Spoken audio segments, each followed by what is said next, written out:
तो थोड़ी सी एक हिस्ट्री देखते हैं कि क्या हुआ एक्चुअली। तो अगर आप लगभग 2015 से देखिए, 10 साल पहले, तो इतना कुछ अच्छा सेंटिमेंट नहीं था। But in 2017 small caps and mid caps did well, और फिर हमारे यहाँ थोड़ा सा क्राइसिस हुई in terms of NBFC crisis, और जीएसटी का डिसरप्शन हुआ। तो 18 और 19 में स्मॉल कैप्स का परफॉर्मेंस नहीं रहा। इनफैक्ट बहुत ज़्यादा ड्रॉडाउन्स थे। Index almost in 2 years was down. उसके बाद कोविड हुआ, और कोविड में डाउन का बॉटम बना, क्योंकि स्मॉल कैप्स और ज़्यादा गिर गए थे कोविड के समय में। तो उस समय से अगर आप देखिए तो परफॉर्मेंस अगले 2-3 सालों तक अच्छा रहा। End of course government spending बढ़ी, ग्लोबली सप्लाई चेन में बड़े डिसरप्शन हुए, और उन सब का बेनिफिट स्मॉल कैप्स को भी मिला। और उसके बाद अगर हम देखें पिछले लगभग 1-1.5 सालों में स्मॉल कैप्स कंसोलिडेशन मोड में है, या ये कहें कि थोड़ा अंडर परफॉर्म कर रहे हैं। क्योंकि जो 22-23 में एक तेजी हो गई थी, 21-22-23 को अगर आप देखिए तो स्मॉल कैप्स में एक बुल मार्केट हुई थी।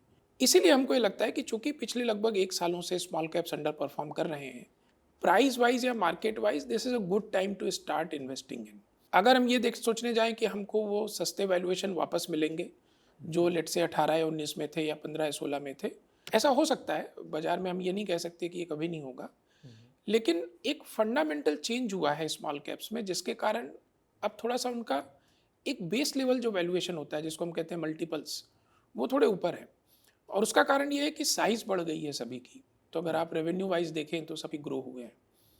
उसके अलावा जो बैलेंस शीट है वो स्ट्रांग हो गई है। तो अगर आप 10 साल पहले जाएं और रिलेटिवली एज अ कैटेगरी या as a group small caps का जो एक बैलेंस शीट या उनकी जो इंडेटेडनेस होती थी, उनकी बैलेंस शीट में जो लीवरेज होता था, वो अभी कम हुआ है पिछले लगभग 5 सालों में। तो वो एक बेनिफिट है, उसके कारण जो उनकी स्ट्रेंथ है वो बढ़ जाती है, और वो थोड़ा सा हायर वैल्यूएशन में रिफ्लेक्ट होता है। इसके साथ साथ स्मॉल कैप में आरओईज बढ़े हैं, क्योंकि उनने स्केल अप किया है, रेवेन्यू ग्रोथ हुई है, तो उसके कारण उनका आरओई बढ़ा है। ROE is also correlated with multiples. तो इन सब के कारण हमको ये लगता है कि under performance of last 1 year, improve fundamental performance, fundamental financials, balance sheet, ROE, इसके कारण हमें ये देखते हुए लगता है कि ये अच्छा समय है जब हमको पोर्टफोलियो बिल्ड करना चालू करना चाहिए। म्यूचुअल फंड निवेश बाजार जोखिम के अधीन है। योजना संबंधी सभी दस्तावेजों को ध्यान से पढ़ें। Mutual fund investments are subject to market risks. Read all scheme related documents carefully.